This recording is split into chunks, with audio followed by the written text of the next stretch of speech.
नमस्कार, बहुत स्वागत है आप सभी का। आप देख रहे हैं आपकी बात छत्तीसगढ़ में। हूं अभिलाष मिश्रा। डीएड जो अभ्यर्थी हैं छत्तीसगढ़ में कई दिनों से आंदोलन कर रहे हैं। अब आप कहेंगे भाई न्यूज़ 24 तो बार बार उनकी खबर दिखा रहा है और हर बार सरकार की तरफ से कहा जा रहा है कि बहुत संवेदनशीलता से विचार कर रहे हैं। 100 ही दिन हुए अभी आंदोलन करते हुए, जो लगातार आंदोलन है अनवरत। उससे पहले वो बहुत लंबे समय से आंदोलन कर रहे हैं, लेकिन अभी तो 100 दिन हो गए हैं। वो जमीन पर लेट गए, घुटनों के बल चल लिए, पानी में डूब गए, सारा जिस तरह से वो प्रदर्शन कर सकते हैं कर लिए, लेकिन उनकी मांगें पूरी नहीं हो रही हैं। तकनीकी दिक्कत है या नियत में खोट है, हमें नहीं पता, या फिर सरकार आगे बढ़ रही है लेकिन हमारे डीएड अभ्यर्थी जो हैं वो जल्द से जल्द फैसला चाहते हैं, इस वजह से चीजें गड़बड़ हैं, बिल्कुल नहीं पता। विपक्ष आरोप लगा रहा है कि भाई ये तो उनके साथ धोखा हुआ है, पर बीजेपी कह रही है कि धोखा करने का बेस तो आप ही ने बनाया था, ये सारा किया कराया तो कांग्रेस की भूपेश बघेल सरकार के वक्त का है, और हम तो अब कोशिश कर रहे हैं, बीएड वालों को नौकरी दे दी है, डीएड वालों के लिए रास्ता खोज रहे हैं। पर समस्या ये है कि जब हमारी भाई बहन 100 दिन रायपुर के अंदर ही कभी पानी में, कभी गर्मी में, कभी बरसात में, कभी ठंड में धरना प्रदर्शन करते नजर आते हैं, तो सवाल तो उठाए जाएंगे, और कोई उठाए ना उठाए, न्यूज़ 24 तो जरूर उठाएगा। इसलिए करते हैं आज आपकी बात।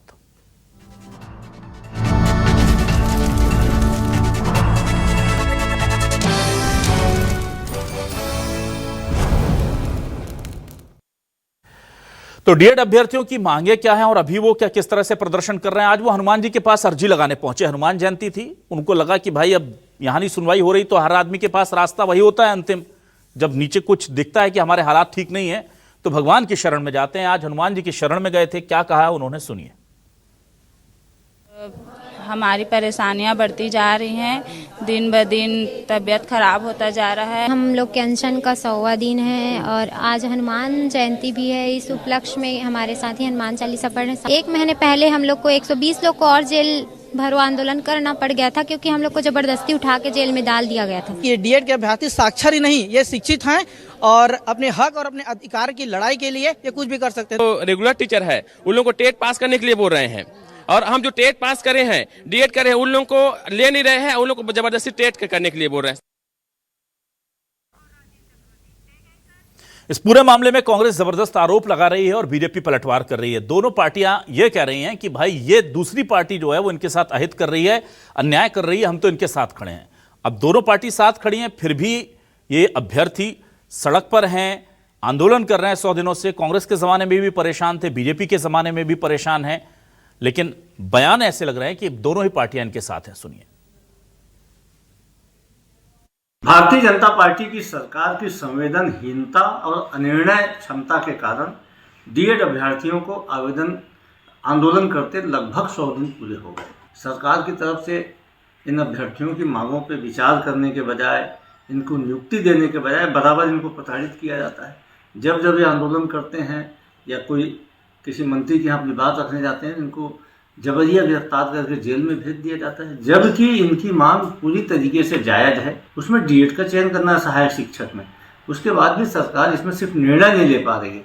यह इस सरकार की अकर्मण्यता का सबसे बड़ा उदाहरण है। डीएड के आंदोलनकारी लगातार आंदोलन कर रहे हैं और सरकार को संज्ञान है, वित्त विभाग से मंजूरी के बाद और पूरे परीक्षण होने के बाद, जिस प्रकार से इसके पहले भी जब कांग्रेस के सरकार ने डीएड के विद्यार्थियों की जगह बीएड के विद्यार्थियों को लिया था तो उन्हें बाकायदा कोर्ट के निर्देश पर नौकरी दी गई, और अभी भी संज्ञान लेकर सरकार उनकी नियुक्ति करेगी। लेकिन उनसे अपील है, मार्मिक अपील है कि थोड़ा धैर्य रखें, सरकार पूरा विचार करेगी और जब ऐसा कोई स्थिति होगी तो डीएड के विद्यार्थियों को शिक्षक की भर्ती में वरीयता प्रदान की जाएगी। और आइए देखते हैं हमारे आज के सवाल क्या है। सवाल लेकर आ रहे हैं आपके टेलीविजन स्क्रीन पर, ये रहे सवाल आपके सामने। सवाल देखिए, डीएड अभ्यर्थियों के आंदोलन का शतक, बच्चे पदों पर भर्ती होगी कब तक? 100 दिन हो गए। अपात्र और फर्जी हैंडीकैप की कैसे हुई बहाली? क्या शिक्षा विभाग ने की हवाली? यह भी एक मामला है भाई। ये फर्जी हैंडीकैप लोग जो हैं वो बन गए हैं हैंडीकैप की जगह टीचर। कांग्रेस बोली बीजेपी ने हर वर्ग को छला, बीजेपी बोली हमारा लक्ष्य सभी का भला। डीएड अभ्यर्थियों की मांग पर नहीं किसी का ध्यान, अभ्यर्थियों को क्यों याद आए हनुमान? ये सवाल है।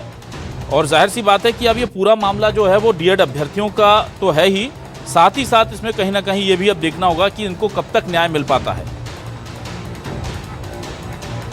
हमारे साथ कुछ खास मेहमान जुड़ गए हैं, सीधे रुख कर लेता हूं। मेरे पास सत्य प्रकाश सिंह जी जुड़ गए हैं, कांग्रेस से वरिष्ठ नेता प्रवक्ता, उनका स्वागत करूंगा।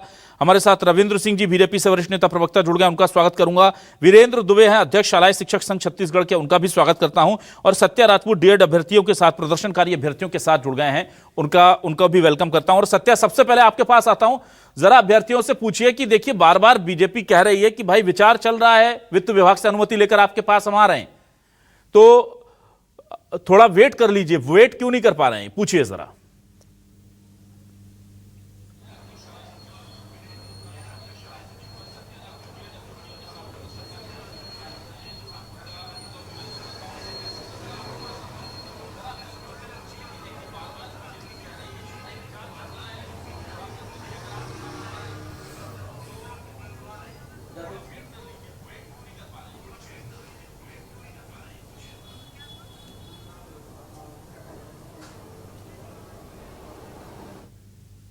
सत्य, आप मुझे सुन पा रहे हैं? क्लियर है? हेलो हेलो हेलो हेलो सत्य, आप मुझे सुन पा रहे हैं? हेलो सत्या, क्या आप तक मेरी आवाज पहुंच रही है? जी सत्या, मुझे बताइए पूछ करके कि अभ्यर्थी बीजेपी सरकार के नेता दावा कर रहे हैं कि जल्दी उनके पक्ष में फैसला आएगा, वो वेट क्यों नहीं कर रहे हैं? जी, तो देखिए यहाँ पे जो है सवाल का जवाब ले लेते हैं। और अभ्यर्थी हैं जो 100 दिनों से आंदोलन कर रहे हैं। बीजेपी का दावा है कि भाई हम लोग आपके लिए कर रहे हैं, आपके पक्ष में फैसला आने वाले, आप इंतजार क्यों नहीं कर रहे हैं? कई संकेत मिला। सर, इंतज़ार की बात अगर कर रहे हैं तो सर हम लगभग 3 साल से लड़ रहे हैं। कोर्ट गए हैं, हम कोर्ट से जीत चुके हैं। उसके बाद जब कोर्ट के द्वारा अभी अंतिम जब निर्णय आया 26 जून को सुनवाई हुई और उसका जो ऑर्डर कॉपी 26 सितंबर को आया, उसमें साफ बोला गया है कि 6वीं लिस्ट निकाली जाए और हम डीएड अभ्यर्थी जो 2300 पोस्ट बचा हुआ है उनमें इनको नियुक्ति दे। वो तारीख जो है 26 नवंबर को ख़त्म होती है सर। उसके बाद भी कोई निर्णय नहीं लिया गया। फिर जब शीतकालीन सत्र हुआ तो माननीय रिकेश सेन जी के द्वारा जब प्रश्न किया गया उनसे, तो रिकेश सेन जी के द्वारा गजेंद्र यादव जी से प्रश्न किया गया, तो वो कहते हैं कि इनकी अभी भी कुल 1302 पद खाली है और इसमें नियुक्ति दी जाएगी, पर समय सीमा बताया जाना संभव नहीं है। क्या गड़बड़ी हुआ था आप लोग के साथ? सर, ये जो गड़बड़ी है ये विभाग की गड़बड़ी है। उसमें स्पष्ट कहा गया था कि 2615 बीएड वाले हटे हैं तो 2615 डीएड को नियुक्ति दिया जाए करके। इन्होंने डॉक्यूमेंट वेरिफिकेशन नहीं किया और डायरेक्ट 2615 लोगों को बुलाया जो अपात्र लोग थे, जिनका एज कम था, जो टेट पास नहीं थे, जो डीएलएड नहीं थे, उनको भी बुला लिया गया। और उसके जगह में वो अपात्र हो गए तो वो हट गए तो अब उनके जगह में हमको देना था, वो दे नहीं रहे हैं और वो सीट अभी भी खाली बचा हुआ है। यही पूरा विभाग की तरफ पूरा गड़बड़ी किया गया है। अगर पहले वो डॉक्यूमेंट वेरिफिकेशन कर लेते तो ये सवाल जो है, ये जो दिक्कतें वो पैदा नहीं होती सर। क्या नुकसान हुआ 3 सालों में आप लोगों? हम लोगों का शारीरिक, मानसिक, आर्थिक हर तरफ से नुकसान है भैया। अब यहाँ हम लोग 24 दिसंबर से बैठे हुए हैं, पूरा 100 दिन हो गया है। हम लोग बहुत पीड़ित हैं, हर तरह से हमारा नुकसान ही है। हम शारीरिक रूप से टूट चुके हैं, मानसिक रूप से टूट चुके हैं, पूरा आर्थिक रूप से टूट चुके हैं। नया चीज देखने को मिला, आप आंदोलन करते हैं तो आपसे बॉन्ड भराया जाता है, किस लिए? अब शायद उन लोगों को डर है कि ये लोग कुछ करें नहीं। हम लोग कुछ करेंगे क्यों भाई? हमारी मांग को तुरंत पूरा किया जाए। हम उस जितने भी नेता हैं, जितने भी मंत्री हैं, उनको हम आश्वस्त करते हैं। जरा पूछिए बॉन्ड में क्या लिखवाया जाता है? पूरा करें। हम आंदोलन करते हैं तो जेल भेज दिया जाता है। कितने बार गए हैं जेल? मैं 3 बार जा चुकी हूँ सर। एक बार विधानसभा से हम लोग बस सुनने गए थे, विधायक लोग थे कि हमारे प्रश्न उठा रहे हैं, वहाँ से सीधा उठा के थाना ले जाया सत्या, बॉन्ड में क्या भरवाया गया, इनसे क्या लिखवाया गया, वो भी पूछिए। कि विधानसभा सत्र चलते तक आप लोग धरना स्थल में नहीं आओगे तो हम लोग क्या करें सर? ये बताइए, अपना प्रश्न पूछने के लिए हम कहीं जा भी नहीं सकते हैं क्या? इतना ये स्वतंत्र भारत है बोलते, लेकिन कहाँ है स्वतंत्रता, ये बताइए। क्या चाहते हैं? हम नियुक्ति चाहते हैं। हम 100 दिनों से वहाँ हड़ताल में बैठे हुए हैं। सरकार हमें नियुक्ति कब देगी? हमारी आशाएं थी कि हम शिक्षा, अभी मुख्यमंत्री शिक्षा मंत्री से पूछे हैं कि भाई हमें क्यों नियुक्ति नहीं दे रहे हैं। शिक्षा मंत्री जी से जब हम गुहार लगाने जाते हैं तो या तो शिक्षा मंत्री मिलते नहीं हैं, और मिलते हैं तो कहते हैं कि बात मेरे पास नहीं अटकी है। सत्या, क्या आप मुझे सुन पा रहे हैं? सत्या, और वित्त मंत्री जी के पास अटकी है। सत्या, क्या आप मुझे सुन पा रहे हैं? जी सत्या, जल्दी से पूछ के बताइए मुझे बहुत संक्षेप में कि बॉन्ड में क्या भरवाया जा रहा है, इनसे क्या लिखवाया जा रहा है? बॉन्ड में क्या लिखवाया जा रहा है आप लोग से? बॉन्ड जब आप भरते हैं, आपको गाड़ियों में भर के ले जाया जाता है, सर बॉन्ड में ये लिखा जा रहा है कि आप जो प्रदर्शन कर रहे हैं उसमें आप शांतिपूर्वक प्रदर्शन करें, कोई भी ऐसा प्रदर्शन ना करे जिससे आपका प्रदर्शन उग्र हो। तो मैं ये पूछना चाहती हूँ जो भी हमारे साथ जो मंत्री हैं, हमारे जो भाजपा प्रवक्ता हैं, कि सर हम शांतिपूर्वक कर रहे हैं तो हमारी बात सुन क्यों नहीं रहे? भरवाता कौन है ये एसडीएम साहब के द्वारा भरवाया जाता है। कल भी हमको उठा कर लिया गया था धरना स्थल से, बिना सूचना दिए सीधा आए और गाड़ी में बिठा करके ले गए। वहां पर जाकर बोल रहे हैं कि आप बांड भरो करके, जबकि हम कुछ नहीं कर रहे थे, शांतिपूर्वक बैठे हुए थे। 1 लाख रुपए का बांड भरो करके जबरदस्ती हमको। चलिए ठीक है, वापस आते हैं जल्दी से। सत्या ठीक है, आपका आप बने रहिए हमारे साथ, हम इन लोगों की बात जो है वो उठाने की कोशिश करते हैं। मेरे साथ और भी मेहमान जुड़े हुए हैं, मैं सीधे रुक कर लेता हूं। कांग्रेस के साथी भी हमारे साथ जुड़े हैं, बीजेपी से भी हमारे साथ लोग जुड़े हुए हैं। सत्यप्रकाश सिंह जी, देखिए आप लोगों को मैं इसलिए कहता हूं कि जब सत्ता में होते हैं ना, तो आप लोग जो भी कर रहे होते हैं उसको थोड़ा सोचना चाहिए। आप लोग बेस बना के चले गए, आप लोगों ने कहा यहां कोई रायपुर में धरना प्रदर्शन नहीं करेगा, उठा करके बाहर फेंक दिया। अब वहां पर वो आपसे एक आगे जाकर के बॉन्ड का भरवाने लग गए हैं। तो भाई आप लोग जब सत्ता पक्ष में होते हैं तो आंदोलनकारियों को अपना ही समझ के अगर उनको ट्रीट करेंगे ना, अब अगली सरकार जिसकी आएगी वो उठा करके उनको कहेगा कि अब बस्तर में ही केवल आंदोलन हो सकता है, छत्तीसगढ़ में और कहीं नहीं हो पाएगा, अबूझमाड़ के अलावा और कहीं आंदोलन नहीं करने देंगे। ये ऐसे तालिबानी टाइप के फैसले क्यों ले लेते हैं आप लोग? अब आपको लग रहा है कि उस टाइम हमने गलत भेज दिया इनको धरना तूता स्थल पर, और अब ये इसकी भी मजम्मत करेंगे आपकी, ये जो कह रहे हैं बॉन्ड भरिए ये गलत है?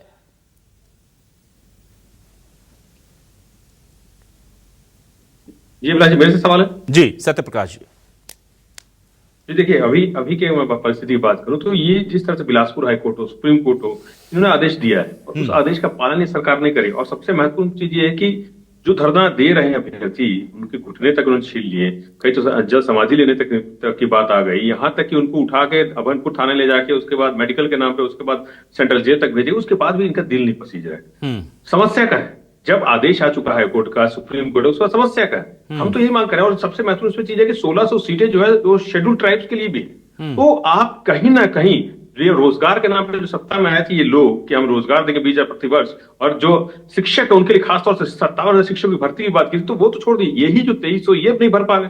और देखिए यही मैं बोलना चाह रहा हूँ कि सरकार कहीं ना कहीं दमनकारी नीति चला रही है, अपने व्यापारियों को उनको पूरी रेड कार्पेट बिछ रही है, मगर जो हक के लोग हैं, जो मध्यम वर्ग के, गरीब वर्ग के लोग हैं, जो बच्चे हैं, हमारे युवा है, भविष्य है, उनको कहीं ना कहीं प्रताड़ित किया जा रहा है, ये दिखता है। अब देखिए ये जो आदेश आया था जब हमारी सरकार भी थी उस समय 2018 का जो नोटिफिकेशन था एनसीटीई का, जिसने बीएड को भी शामिल किया गया था प्राइमरी सेक्शन में, जिसके तहत एमपी हो, हरियाणा हो, यूपी हो, चाहे छत्तीसगढ़ हो, उसी के लिए भर्ती हुई थी। एनसीटीई का जो आया था सर्कुलर, उसके तहत उसके बाद ही सुप्रीम कोर्ट ने रद्द किया था, ये कहते हैं कि ये संविधान और कानून की ना जो हुआ था वो ठीक है। मैं तो बस आपसे ये सत्यप्रकाश जी ठीक है, वो उसके लिए सारे तौर पर बीजेपी को आप दोषी बना रहे, ठीक है ना मैं नहीं बिल्कुल गलत, मैं मान रहा हूं तकनीकी तौर पर, इसीलिए हमने सवाल लिया, हम उनसे लेंगे। मेरा ये सवाल है कि 100 दिनों से मेरे भाई बहन बैठे हैं, जरा तस्वीर दिखाइए जरा, ये कैसे प्रदर्शन कर रहे थे वहां पानी में खड़े होकर, घुटनों के बल चल के, गिड़गिड़ा करके, भीख मांग करके, वो तस्वीरें मैंने भेजी हैं, जरा तस्वीर देखिए, ये देखिए, ये 100 दिन हुए हैं कैसे कैसे आज हनुमान जी की शरण में। मैं बस आपसे इतना कहना चाहता हूं कि जब आप सत्ता में थे, अब आप विपक्ष में स्वीकार कर सकते हैं, आपके पास फ्री हैंड है, कोई नुकसान नहीं होगा, कोई पार्टी व्हिप जारी नहीं करेगी आपके लिए, कोई गड़बड़ नहीं। क्या आपने गलत किया कि आंदोलनकारियों को छत्तीसगढ़ के मेन जगह से उठा करके दूर फेंका?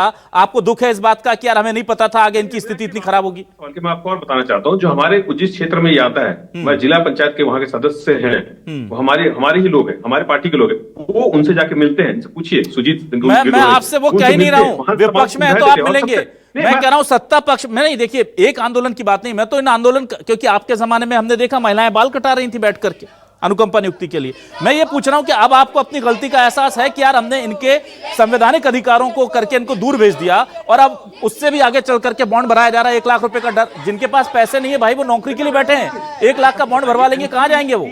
नहीं, ये बॉन्ड, ये तो मैं बोला कि ये बॉन्ड करने के दमनकारी दिख रहा है। ये तो अंग्रेजों के शासन के समय चलता था। अच्छा, आप आंदोलन नहीं कर सकते, आप शांति से अपनी बात, आप भी तो नहीं करने दे रहे थे। रविंद्र जी के पास आते हैं, रविंद्र जी के पास आते हैं, रविंद्र जी दमन करते थे हमारे भारतीय। चलिए रविंद्र जी के पास आते हैं, अपनी बात नहीं रखने देंगे, चाहे विपक्ष हो चाहे जनता। सत्यप्रकाश जी बस ठीक है, सामने डरने वाली बात नहीं। और देखिए मैंने जैसे एनसीटी का जो नोटिफिकेशन आया तो ना वो टेक्निकल चीजों पर हम बात इसलिए नहीं करेंगे कि वो टेक्निकल चीजें तो सरकार ने फंसा रखी है, उनके पास हैं और वो मना तो कर ही नहीं रहे। सत्यप्रकाश जी ठीक है, चलिए मैं जल्दी से आता हूँ रविंद्र सिंह जी के पास। रविंद्र सिंह जी जरा थोड़ा मेंस कम करेंगे भाई, रविंद्र सिंह जी के पास आता हूँ। रविंद्र सिंह जी आपके पास आता हूं। रविंद्र सिंह जी, आप तो विपक्ष में थे, तो बड़े इनके लिए संवेदनाएं थी आप लोगों के मन में। बताइए, आंदोलनकारियों को शहर के बाहर निकाल दिया, बताइए कितना गलत कर रहे हैं, हिटलर शाही हो रही है, ये सब बयान है मेरे पास ऑन रिकॉर्ड। उस टाइम भी उठाता था बघेल जी की सरकार में इनके मुद्दे में, अभी भी उठा रहा हूं, और अगर आगे भगवान ने इस लायक रखा तो आगे जिसकी भी सरकार होगी फिर उठाऊंगा, जो भी परेशान कर्मचारी हैं। आप लोग तो और बड़े वाले हैं, बॉन्ड भरवा रहे हैं, 1 लाख रुपए का बॉन्ड साहब, इनसे जिनके पास खाने को नहीं है, 100 दिन से भूखे बैठे हुए हैं, वहां पर नौकरी दे दो 10-20 हजार की, 1 लाख का बॉन्ड भरवा रहे हैं कि आंदोलन में कुछ गड़बड़ ना हो जाए, ये गारंटी दे दें आपको सब। एक तो आपने भेज दिया इनको 20 किलोमीटर दूर, और वहां भी कह रहे हो कि आप कुछ गड़बड़ होगी तो आप 1 लाख देना, ताकि डरे। इनका मनोबल तोड़ना चाहते हैं क्या आप? बिल्कुल नहीं तोड़ना चाहते मनोबल, और मेरा विनम्र निवेदन है पहले तो कि इस तरह का प्रदर्शन ना करें। मैं पूरे समस्याओं के जड़ में आऊंगा। देखिए, सबसे पहली बात तो ये बस्तर और सरगुजा जिले के लिए भर्ती हुई थी, और किसके समय हुई थी? कांग्रेस के समय हुआ। सुप्रीम कोर्ट ने आदेश दिया 2024 को कि बीएड को हटा के डीएड को लिया जाए, क्योंकि प्राइमरी के लिए है। तो क्या उस समय कांग्रेस की सरकार को नहीं पता था डीएड प्राइमरी के लिए, फिर बीएड को क्यों लिए? जो भी हुआ, अब मैं उसमें नहीं जाना चाहता। सुप्रीम कोर्ट, उसका हाई कोर्ट ने भी कहा। अब देखिए, जब हमारी सरकार आई, मैं आपको बताता हूँ, 5 अभी जो अभ्यर्थी थी वो बता रही थी 5 लिस्ट जारी हो गई, हम 6वें लिस्ट की मांग कर रहे हैं। 5 लिस्ट किसने जारी किया? भारतीय जनता पार्टी की सरकार ने किया ना। अब 6वीं लिस्ट का भी कारण बताऊंगा। देखिए, 2 बार। सबसे पहले बात, 20 अगस्त 2023 तक इन्हें 2 जुलाई 2023 तक टेट और डीएलएड पास होना आवश्यक था। बहुत सारे लोग वो ये पास नहीं थे ना, अब पास करते हैं। अब क्या उसमें ये लोग जितने डीएलएड और डीएड वाले, वो सारे के सारे कहते हैं हमको नौकरी दे दे, इतना पद खाली है, तो आप उस डेट तक पास नहीं थे ना, टेक्निकल चीजें। दूसरी, बहुत सारे लोग क्या कहते हैं दूर दराज में थे, वो नहीं आना चाहते थे। देखो, मैं बता रहा हूँ, 5 अवसर दिया हमने। मैं आपको जिले वाइज बताऊंगा ना, फिर इनके इस समस्या पे आऊंगा, क्यों प्रदर्शन कर रहा है और ये उचित है क्या। देखिए, मैं कांकेर जिला का बताता हूँ, 444 बीएड वाले को हटाए गए, 440 को, 169 को हमने ज्वाइनिंग दी। दूसरा, कोंडागांव में 353 को हटाया गया, हमने 190 को ज्वाइनिंग दी। जगदलपुर से 248 को हटाया गया, 123 को ज्वाइनिंग दी। अंबिकापुर से 241 को हटाया गया था बीएड वालों को, हमने 119 को ज्वाइनिंग दी। इसी तरह पूरे जिले का मेरे पास डाटा है ना। और क्यों नहीं आए इन लोग? यदि 440 कांकेर वाले थे, हमने 440 को बुलाया, 169 ने ज्वाइनिंग दिया। उसका कारण था कुछ लोग दूर दराज में पहले से थे, वो नहीं आ पाए, अवसर दिया गया उनको, 5 बार अवसर दिया गया, ये नहीं आ पाए। और कितने समय तक आप किसी चीज की वैलिडिटी रखेंगे? आप मुझे बताइए। किसी भी नौकरी के लिए एक वैलिडिटी होती है। 5 अवसर दिया गया, इनका कट ऑफ गिराया गया, और उसके बावजूद ना न्यूनतम कट ऑफ तक हम आए हैं और सबको ज्वाइनिंग दिए। उसके बाद क्या हुआ? अब जो और प्रदर्शन कर रहे हैं, और गिराए कट ऑफ, कितना गिराओगे? शिक्षा की गुणवत्ता रखोगे कि 0 वाले को भी दोगे? और समय सीमा होती है भाई, वो समय सीमा भी हो चुका है, लिखा है स्पष्ट रूप से 2 जुलाई 2023 तक उन्हें डीएलएड और टेट पास होना जरूरी है। अभी जो प्रदर्शन कर रहे हैं उसमें बहुत से लोग 2 जुलाई 2023 तक पास नहीं थे। मेरी जानकारी में जो है कि उन्हें पूरा अवसर दिया गया। 5 लिस्ट निकली, उन्होंने स्वीकार किया अभ्यर्थी ने। 6वीं लिस्ट भी निकाले तो ऐसा नहीं होता है भाई, ऐसा नहीं होता है। सुप्रीम कोर्ट का भी कुछ आदेश होता है, उसका कुछ पालन होता है, शिक्षा की क्वालिटी का होता है। आप क्या उस समय पात्र थे? और मैं बताऊं, जब एग्जाम्स निकला था उसके बाद जब ये हुआ, बहुत सारे लोग पास नहीं थे। ठीक है, आगे वैकेंसी तो आ रही ना, ऐसा तो नहीं हो रहा है। आप उसमें एलिजिबल्स है ना, आप आइए ना, उसमें किसने मना किया? फिर भी मैं कहता हूं, सरकार की तरफ से पूरा सोचा जा रहा है, संवेदनशीलता से सोचा जा रहा है। 5 लिस्ट, और मैं बताऊं 800 से 900, मेरे पास पूरा डाटा मैं दे दूंगा आपको। पूरे लोगों को हमने दिया, हमने तो मना नहीं किया। किसका पाप भुगत रहा है? आप कांग्रेस के समय के गलत, कांग्रेस के समय के गलत भर्ती का ना रविंद्र जी, आप उसको दूर भी इसमें पॉलिटिकल, आप सुनिए रविंद्र जी, ये जो कांग्रेस ने गलत भर्ती की थी ना, ये आपकी जानकारी के लिए मैं बता दूं कि कांग्रेस की नियुक्ति नहीं हुई थी, ये केंद्र सरकार की तरफ से जारी दिशा निर्देशों की तरफ से हुआ था। और वो सिर्फ कांग्रेस छत्तीसगढ़ में नहीं किया था, वो कई राज्यों में गफलत हुई थी। ठीक है, और वो केंद्र में किसकी सरकार है आपको पता है ना, तो वो एक अलग मामला है, वो एक तकनीकी गलती हुई थी, उसको कई राज्यों में ठीक किया गया। सुप्रीम कोर्ट ने क्यों खारिज किया ना? वो ठीक है, कहीं गलत था ना, बिल्कुल ठीक है रविंद्र जी। सुप्रीम कोर्ट के नियम को और हाई कोर्ट के नियम के तहत हम इनको दे रहे हैं, क्योंकि मामला ये हुआ रविंद्र जी ना रविंद्र जी, तकनीकी गलती हुई ऑर्डर निकालने में, उसकी वजह से डीएड की जगह बीएड की भर्ती हो गई, बीएड की जगह डीएड की भर्ती हो गई। ये लोग कोर्ट गए, कोर्ट ने कहा गलत हुआ है, कोर्ट ने दूसरों को नियुक्ति दे दी। अब ये नियुक्ति मांग रहा है तो कोर्ट कह रहा है उस नियम के तहत नहीं जा सकते। तो इनकी तो गलती थी नहीं, वो गलती थी ऊपर की और या तो केंद्र की या राज्य सरकार की। पहली चीज। अब मैं जल्दी से इस पूरे मामले में वीरेंद्र दुबे जी आपके पास आता हूं। वीरेंद्र दुबे जी, देखिए कहा जा रहा है कि ये लोग उस लायक नहीं है, नॉट एलिजिबल, कि अब इन्हें नौकरी मिल पाए। अब इनके ऊपर अनुकंपा हो सकती है, तकनीकी तौर पर इनकी नौकरी नहीं मिल पाती। जो बात मैं समझ पाया रविंद्र जी की कि टेक्निकल ग्राउंड पे तो नौकरी इनकी नहीं बनती है, और हाईकोर्ट भी शायद ये गए थे, रविंद्र जी ठीक करें, हाईकोर्ट से भी इन्हें निराशा हाथ लगी है। लेकिन बताया गया था कि 52-57 हजार सीटें खाली हैं। ये लोग टेक्निकली, चलिए वो उस फैसले पे नहीं इनको नौकरी मिल सकती, पर अब तक 3 साल 4 साल हो गए और इतनी सीटें खाली हैं प्रदेश में, और ये तो 1300 हैं, आधे भर लिए हैं। हालांकि वो बार बार कह रहे हैं 5 लिस्ट निकाली, 6वीं नहीं निकाली। बस वो ये नहीं बता रहे कि आधे ही भरे, आधे नहीं भरे, 50% भरे हैं, 50% नहीं भरे। उसको बहुत अच्छे से कह रहे हैं कि 5 निकाल दी, बस 1 रह गई है 6वीं ना। 1300 भरे हैं, 1300 कुछ पद खाली हैं अभी, आधे भरे हैं। अब मुझे ये बताइए कि क्या कोई ऐसी तकनीकी व्यवस्था बन सकती है कि इन लोगों को नौकरी भी मिल जाए, उसमें नहीं तो कहीं और मिल जाए, और सरकार के जो 57 हजार पद खाली हैं वो थोड़े से कम हो जाएंगे खाली पद, उससे रोजगार मिल जाएगा, तकनीकी दिक्कत भी खत्म हो गई। इसी काम के लिए तो सरकारें होती हैं ना, कि इस तरह की चीजों का निदान निकाल लें। अभिलाष जी, सत्ता पक्ष के जो प्रवक्ता महोदय बैठे हुए हैं रविंद्र सिंह जी, उनसे मैं विनम्र निवेदन करता हूं कि उन्होंने एक शब्द कहा शुरुआती दौर पे कि आंदोलन ना करें। देखिए, सबसे पहली बात तो मैं ये कहना चाहूंगा कि प्रजातंत्र में हर किसी को आंदोलन करने का अधिकार है।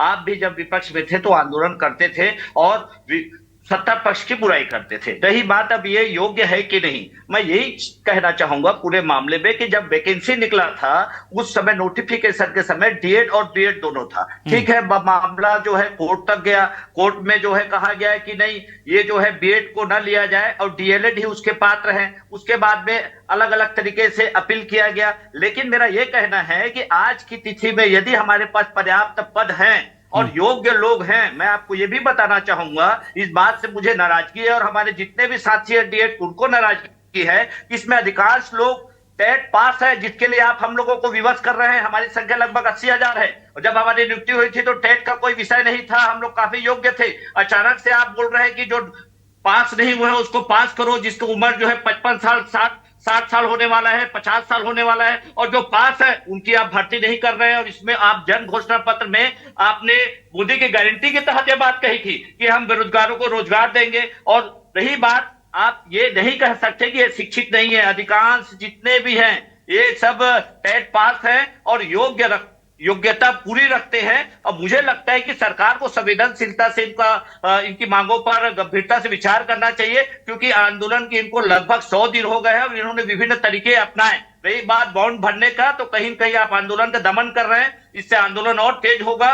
रही बात, आज हमारे साथी हैं जिनकी बात की जा रही है लगभग 1302 के आसपास, जिसको माननीय शिक्षा मंत्री जी ने अभी अपने विधानसभा में अपने मुख से इस बात को कहा था कि 1302 पद में हम इनकी नियुक्ति करेंगे। लेकिन आज ऐसा क्यों नहीं किया जा रहा है? भाई, आप स्वयं कह रहे हैं, माननीय शिक्षा मंत्री जी तत्कालीन ब्रिजमोहन अग्रवाल जी बोले कि 35,000 पद खाली है, 57,000 की बात आपने जन घोषणा पत्र में किया। तो जब हमारे पास है तो आप उसकी नियुक्ति नहीं करना, कहीं कहीं के साथ अन्याय कर रहे हैं। रही बात आपकी दूसरी बात, में एक चीज और कहना चाहूंगा कि इनका जो वरीयता क्रम है बहुत कम हो गया है। मैं आपको बताना चाहता हूं, कोई कम नहीं हुआ है। कॉमन लिस्ट बना था बीएड और डीएड का, उसमें बहुत सारे हमारे बीएड वाले साथी भी चले गए। और माननीय सुप्रीम कोर्ट का स्पष्ट कहना है कि प्राइमरी और मिडिल स्कूल के लिए यदि योग्य कोई है, वह डीएड है, डीएलएड है, तो इनको नियुक्ति दिया जाए माननीय रविंद्र सिंह जी। और आप सत्ता में हैं, इसलिए आप माननीय मुख्यमंत्री जी और शिक्षा मंत्री जी से मिलिए और इनकी समस्या का समाधान कीजिए। ठीक है, सत्य आपके पास आता हूं। जल्दी से मैं जानना चाहता हूं, रविंद्र जी कह रहे हैं कि हमने 5 लिस्ट निकाली लेकिन अहर्ताएं पूरी नहीं करते, एलिजिबिलिटी पूरी नहीं करते, इसलिए ये दिक्कतें हुई हैं।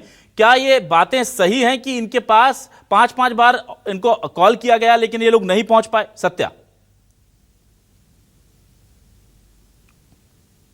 बीजेपी प्रवक्ता को अभी आपने सुना है कि जैसे वो कह रहे थे कि हम पर्याप्त जो है 5 बार आप लोग को चांस दिए, आप आए नहीं। क्यों नहीं आए भाई, क्या कारण है? पहले बात मैं कहना चाहूंगा कि वो 5 बार नहीं है, शुरू में जो 4 बार निकला था वो डीएड बीएड मिला के निकला था। उसके बाद बीएड वालों को हटाया गया और बीएड वालों को हटाने के बाद सिर्फ एक ही बार निकाला गया है। उसके बाद अपात्र हुए, तो उस अपात्र की जगह में अब दूसरा लिस्ट निकला ही नहीं है। अभी हमारा जो लिस्ट निकलेगा वो दूसरा लिस्ट होगा बीएड वाले हटने के बाद। तो ये 5वां बोल रहे हैं, बिल्कुल गलत बात है। केवल डीएड को बुलाएंगे, अभी सेकंड होगा, केवल एक ही बार बुलाए हैं। और वो ये बोल रहे हैं जितने लोगों को निकाल दिए उतने लोगों को हम बुलाए थे, क्या सभी पात्र थे? उसमें देखिए सर, बिल्कुल भी एक गलत बात है, क्योंकि वो लोग जो बुलाए थे अपात्र लोगों को बुला लिए थे। अगर वो पहले डॉक्यूमेंट वेरिफिकेशन करते, डॉक्यूमेंट वेरिफिकेशन करके यदि वो बुलाते पूरा 2600 लोगों को, ठीक है, पूरा पद भर जाता। ठीक है, गॉट दैट पॉइंट। अपात्र लोगों को बुला दिया, ठीक है, बहुत अच्छी बात कही है। ठीक है सत्या, समझ गए। मैं सीधे सवाल लेता हूं। ठीक है सत्या जी, आ रहा हूं मैं वापस रविंद्र जी से जरा इस सवाल ले लूं, क्योंकि मेरे दर्शकों को गलत जानकारी ना पहुंचे, इसलिए मैंने इस मामले में जानकारी ली। रविंद्र जी, वो कह रहे हैं कि आपने पहले बीएड वालों के लिए 4 लिस्ट निकाली थी, डीएड की 1 लिस्ट आई थी, और उस लिस्ट में भी आपने जो स्क्रूटनी होती है, नॉर्मल प्रोसीजर होती है ये कि इस नौकरी में ये एलिजिबिलिटी क्राइटेरिया है और ये फॉर्म रिजेक्ट कर दिए जाते हैं। आपने वो रिजेक्ट नहीं किए, आपने सीधे सबको बुलाया और उसमें से फिर फॉर्म रिजेक्ट किए, फाइनल लिस्ट जो बनी आपकी कॉलिंग लेटर की। तो ये तो सर सीधा सीधा गड़बड़ है। और अगर मेरी बात ये आरोप लग रहे हैं, तो आप जरा इस स्थिति को स्पष्ट कर दीजिए कि एक ही बार आपने इन्हें बुलाया। जी, पहली बात तो इनके अभ्यर्थियों ने कहा 5 लिस्ट जारी होगी, मैंने नहीं कहा। मैं तो आपके टीवी डिबेट से जाना कि 6वीं लिस्ट और निकलना चाहिए, ये कहना है। मुझे तो उसकी जानकारी, इसका मतलब है हमारी सरकार ने 5 लिस्ट निकाली दूसरी बार, जो बुलाया गया था बीएड के लिए था सर। सुनिए नहीं, बीएड से हटा के डीएड वालों के लिए, डीएड की वो कह रहा है 4 लिस्ट। स्थिति स्पष्ट कीजिए। डीएड अभ्यर्थियों को 4 बार कॉल किया था या नहीं, ये बताइए आप। सबसे बड़ी बात देखिए, किस आधार पे बुलाया गया था? कट-ऑफ के मार्क्स पर बुलाया गया था। जो उसमें जो कट-ऑफ जिसके हैं उस आधार पे बुलाया, जैसे किसी का 90 नंबर है उसको बुलाया, 89 को बुलाया, कंफ्यूजन नहीं, 87 को बुलाया, जो कट-ऑफ। कंफ्यूजन नहीं, मैं एकदम क्लियर हूं आपसे। मैं पूछ रहा हूं डीएड के अभ्यर्थियों को स्पेसिफिकली आपने पहले बुलाया था दोनों को, समझिए इस बात को। बीएड और डीएड दोनों को बुलाया था। अब जब ये फैसला आया कि आपको डीएड के अभ्यर्थियों को नौकरी देनी है, तो डीएड के अभ्यर्थियों को क्या आपने 4 बार बुलाया? मेरा सवाल आप स्पष्ट समझ पा रहे हैं? मैं आपको कह रहा हूं, हमने पर्याप्त अवसर दिया 4-5 बार। और सुनिए, मैं आपको डाटा दे रहा हूं, बीएड वाले को हटा के डीएड को कितना बुलाया गया। कांकेर में 440 को हटाया गया बीएड को, 169 डीएड वालों को ज्वाइनिंग दी गई। गलत बोल रहा हूं क्या? और जो बीएड वाले थे ना, उनको विज्ञान सहायक के रूप में दिया गया था। और बता देता हूं, कोंडागांव में 353 बीएड वालों को आपने ज्वाइनिंग आधों को दिए, आपने ज्वाइनिंग आधों को दिए, मुझे पता है, वो तो हम भी कह रहे हैं। सत्या कुछ कह रहे हैं, सत्या की बात सुनिए। सत्या कुछ कह रहे हैं, भर्ती अधिनियम को पढ़ाओ। जी सत्या बताइए, फिर से बताइए। भर्ती अधिनियम ये हमने दिया है, जिस तरह से ये भर्ती अधिनियम की बात कर रहे हैं, उसमें जो है रैंक की बात हो रही है, कटअप की बात हो रही है, इसमें कोई जो है कटअप की जो है जिक्र ही नहीं था। और अपात्र लोगों को बुलाया गया था। पहले दस्तावेज काउंसलिंग दस्तावेजों में किसी के कमी हमी है, लेकिन यहाँ पे सीधे ठीक है। सत्या ठीक है। सुनिए रविंद्र, आप कैसे तय करेंगे वो पात्र थे? हाँ ठीक, सीधी सी बात है, पूरा दस्तावेज है, पूरा। सत्या का आवाज डाउन कीजिए। सत्या ठीक है, अभी उन्हें बोलने दीजिए। रविंद्र जी ठीक है। कट ऑफ मार्क्स के आधार पर बुलाया गया, उसमें जांच की गई, जो अपात्र पाया गया उसको हटा दिया गया। नहीं तो हमने तो बुलाया था ना 490 की जगह 490 को, उसमें 100। रविंद्र जी ऐसा नहीं होता। रविंद्र जी देखिए, नॉर्मल प्रोसीजर ये होती है कि अगर आपने इसमें 3 कंडीशन लगाई कि भाई इतना मार्क है कि नहीं, ये इतने इनके पास ये दस्तावेज है कि नहीं, ये टी8 है या नहीं, पहले आवेदन आते हैं, उन्हें रिजेक्ट किया जाता है, और फिर जो बचते हैं उनमें अगर लगता है कि अभी पूरे नहीं आए हैं तो और बुला लिए जाते हैं। आप मैं बता रहा हूं। अच्छा ठीक है, चलिए रविंद्र जी, चलिए मैंने आपकी बात मान ली कि टेक्निकल रीजन निकालकर आपने इन्हें अपात्र बता दिया, हो गए वो अपात्र। सुनिए बता रहा हूं जी। आप छत्तीसगढ़ पब्लिक सर्विस का भी रिजल्ट देखिएगा, वो मेरिट लिस्ट जारी करता है, किसको डिप्टी कलेक्टर मिला, किसको डीएसपी मिला, उसने दे दिया। अब उसके बाद भेजते हैं विभाग को, विभाग सत्यापन करता है, यदि उसमें कोई फर्जी डॉक्यूमेंट्स होता है, कोई फुलफिल नहीं करता, उसके बाद हटाया जाए ना। 1 मिनट, उसकी वेट लिस्ट होती है। अरे रविंद्र जी, उसकी वेट लिस्ट होती है ना। वेटिंग लिस्ट आप खाली रखते हैं पद? आप छत्तीसगढ़ पीएससी के पद खाली रखते हैं क्या? सारे लिस्ट देख लीजिए। आप पहले दस्तावेज का सत्यापन कब होता है? सिलेक्शन के बाद होता है। रविंद्र जी, क्या आप पद खाली रखते हैं? फिर पद खाली रखते हैं कि नीचे वाले को देते हैं नौकरी? ना, ये बताइए। उसमें भी आ रहा हूँ। जैसे मान लो कि डिप्टी कलेक्टर के 10 हमने चयन किया, 1 या 2 वेटिंग निकाला हमने, 10% रखना है। मान लो कि उसमें से कोई ज्वाइनिंग नहीं करता या दस्तावेज अपात्र पाए जाते हैं, फिर वेटिंग से उठाया जाता है। इसीलिए तो हम एक ही बार लिस्ट किए क्या? उसके बाद जो अपात्र हुए उसको बुला, मैं कारण बताता हूँ। बहुत सारे लोग आए, लेकिन उन्होंने दूर दराज की जगह जाने से इनकार कर दिया, जो मेरे पास ऑफिशियल मतलब इंक्वायरी है ना उसमें। दूसरा, कई लोग उनको स्कूल अलॉटमेंट किया है, तो वो कहाँ से जो है स्कूल ज्वाइन करेगा? तो ऐसे में तो अपात्र की सूची डीएलएड और टेट पास होना अनिवार्य था, बहुत से लोग नहीं थे उसमें। ठीक है, जुलाई 2023 रविंद्र जी अब उसके बाद आते हैं तो उसमें क्या दोष है? नहीं, देखिए मैंने और निवेदन किया, मैं आंदोलन करने से नहीं रोका। मैंने शुरुआत में क्या कहा, प्लीज इस तरह मत करिए, जल समाधि मत करिए, घुटने के बल मत आइए, तकलीफ होती है। यदि हमारी नियत और नीति खराब होती तो हम इतने लोगों को लेते क्या? अच्छा ठीक है, एक मिनट जरा ऑडियो डाउन कीजिए। ठीक है, हमारी बहन का ऑडियो डाउन कीजिए। रविंद्र जी, आपकी नियत अच्छी है, एक पर्टिकुलर वैकेंसी निकली, उसमें आप इनको नौकरी नहीं दे सकते, ये भी मान लिया मैंने, क्योंकि आपके कानून ने हाथ बांध दिए हैं और आपने पूरी दम लगा ली और आप नहीं दे पा रहे हैं। आपकी बहुत इच्छा है पर आप नहीं दे पा रहे हैं। हालांकि वो कह रहे हैं कि चाहे तो हो सकता है, पर ठीक है, मान लिया, सब मान लिया। अब आपको कौन सा कानून रोक रहा है कि 57,000 पोस्ट खाली हैं, इन 1300 लोगों को नौकरी दे दीजिए आप नई वैकेंसी निकाल करके? ये कौन सा कानून रोक रहा है, ये बता दीजिए। देखिए मैं बता रहा हूं, यदि 57,000 है, हमने 5,000 का निकाला है, आइए ना आप सम्मिलित होइए, परीक्षा में प्रतियोगी परीक्षा है, 5,000 हमने निकाला है, 5 साल में हम फिर निकालेंगे 10,000, फिर निकालेंगे 25,000। अच्छा, तो ये लोग परीक्षा ही देते रहे, ये लोग परीक्षा ही देते रहे, क्यों नहीं देंगे? वो उस परीक्षा के लिए हो गया, उसके बाद देना पड़ेगा। सत्यप्रकाश सिंह जी आप आइए। सत्यप्रकाश सिंह जी, ठीक है, हाँ। कभी ऐसा नहीं होता एक वैकेंसी से छोड़ के दूसरी वैकेंसी के लिए उनको दे दिया जाए। परीक्षा में सम्मिलित होना पड़ता है, परीक्षा के नियम।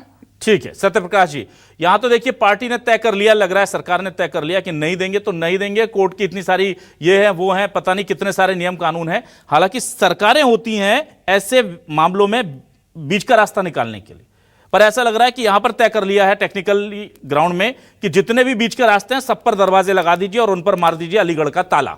अब भाई ये तो क्लियर है कि इस बार तो इनकी व्यवस्था ऐसे तो नहीं बनेगी जैसे ये चाहते हैं।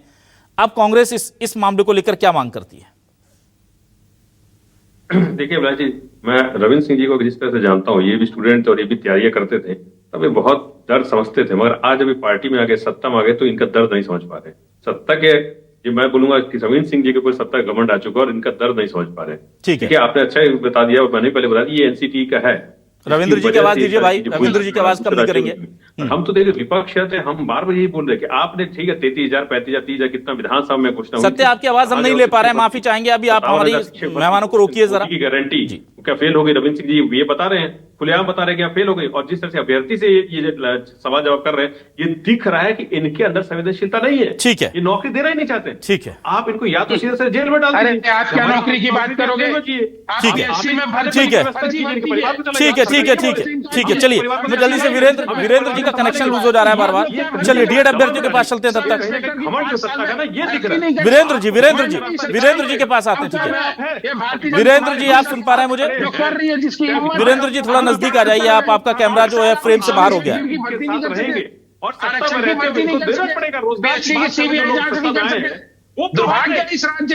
ठीक है वीरेंद्र जी, अपने कैमरे को ठीक कीजिए। वीरेंद्र जी आप सुन पा रहे हैं मुझे? घोषणा विधानसभा करके भाग रहे, तो ये दिखता है। वीरेंद्र जी आप मुझे सुन पा रहे हैं? लगता है वो मुझे सुन भी नहीं पा रहे हैं वीरेंद्र जी। हाँ आप सुन पा रहे हैं। ठीक है वीरेंद्र जी, ठीक है, अब आप फ्रेम में आ जाइए। आप जरा दिख नहीं रहे हैं वीरेंद्र जी। आप की मंशा है तो नहीं नौकरी देने की मेरी या मैं पार्टी की बात करोगे इनको। ठीक है चलिए मैं सत्या राजपूत के पास चलता हूं, तब तक सत्या राजपूत के पास जा रहा हूं। ठीक है एक मिनट सर, एक मिनट। रविंद्र जी सत्यप्रकाश जी, रविंद्र जी सत्यप्रकाश जी, जो अभ्यर्थी उनकी बात भी सुन लेते हैं थोड़ी सी। जी सत्या जल्दी से बताइए भाई, टेक्निकल ग्राउंड पर तो ये लोग नहीं जा सकते, हाईकोर्ट भी गए थे, इन्हें निराशा हाथ लगी है शायद, जो मेरे पास जानकारी अगर मैं सही हूं तो। अब अगर ये व्यवस्था नहीं होती तो परीक्षा में क्यों नहीं आना चाहते?